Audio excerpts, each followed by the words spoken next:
What's going on, everybody? So today I'll be giving you a buyer's guide on the Sony A8H. So smack a like on this video because we're getting to the point right now. All right, so out of the box, I noticed that the picture quality is kind of like what you can expect from most things out of the box. It's not the best thing in the world, but it's also not the worst thing in the world.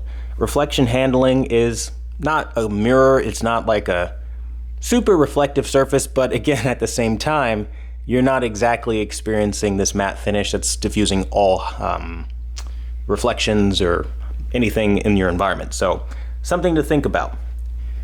Now, when we get to the out-of-the-box picture performance, you can tune it and tweak it and get pretty accurate looking color. So that's not going to be a problem for you. Your problem's going to be more when you get to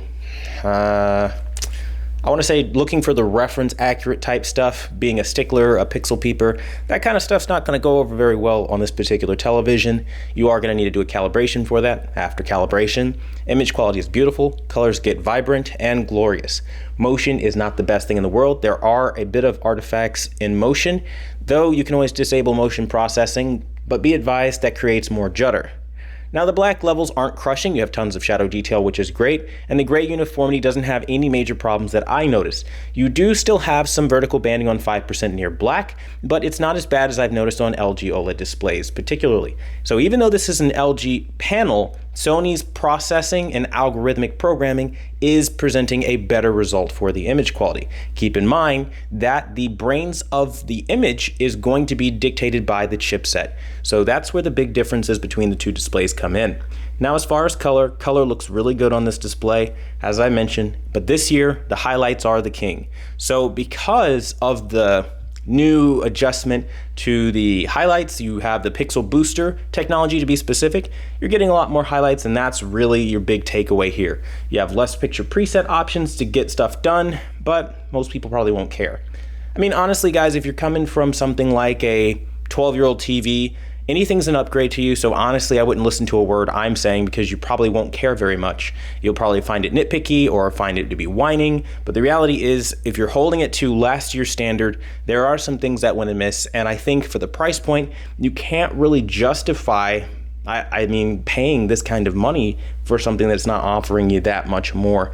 Now, in terms of the internal upscaling and resolution and all that stuff is good, so if you're watching over the air TV, you won't have any real problems.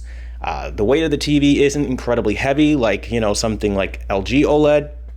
In terms of burn-in, you're always going to have those risks, albeit Sony does a good job of dimming down highlights. I mean, here I am on my Sony A8H Bravia OLED showing Marvel Avengers, and it looks great, and I've been gaming on this thing for a while with no burn-in whatsoever for anyone wondering. Now, as far as build quality goes, though, it's a downgrade from last year, and I really don't like what they did with the stand. It feels budget buyer. The remote also feels very cheap. The user interface is nice, though. It's fluid, and I like the new kind of overlays they put to kind of explain things better. It's a nice, refreshing take on a really old and outdated menu system. Now, when we talk about customer service, Sony's customer service still remains one of the worst I've ever seen. They really do go an extra mile towards treating their customers like garbage, and I think if you want to be treated with dignity, maybe don't buy Sony because they don't actually care about you, and that's just as honest as it gets. Now, honestly speaking, a lot of you guys are looking forward to PlayStation 5, PS4 Pro, PS4 Pro, Xbox Series X, and the PlayStation 5 digital version, and so on and so forth. 30 series graphics cards. Is this a good TV for next-gen gaming? Yes and no. If you're that person that's hell-bent on having 120 hertz at 4K, there's no way to do that on the A8H.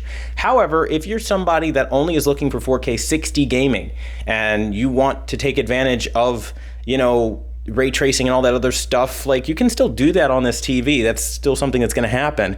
The only thing you're not going to have is variable refresh rate, auto low latency, and HDMI 2.1. And so for gamers, this might be a major flaw. This might be like the pumping of the brakes moment for you, right? And I don't recommend it for that. For that, I would probably go with the Vizio OLED or the LG OLED if you're looking for gaming specific features. Though honestly, what I would personally do is waiting until next year. We're so close to 2021 that it's kind of a waste for you to spend your money right now anyway on something that may not deliver the best results.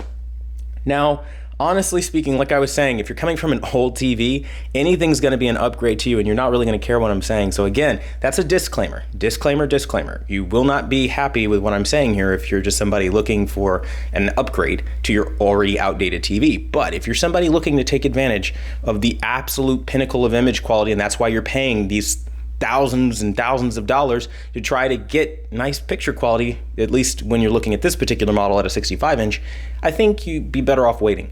Now, that being said, if you guys have any questions or you have a couple of models you're trying to decide between, leave them down below and I'll do the best I can to try to explain that and help you the best I can. But I want to thank you guys so much for watching the #1 brand in honesty. And again, until the next video, I'll see you guys later.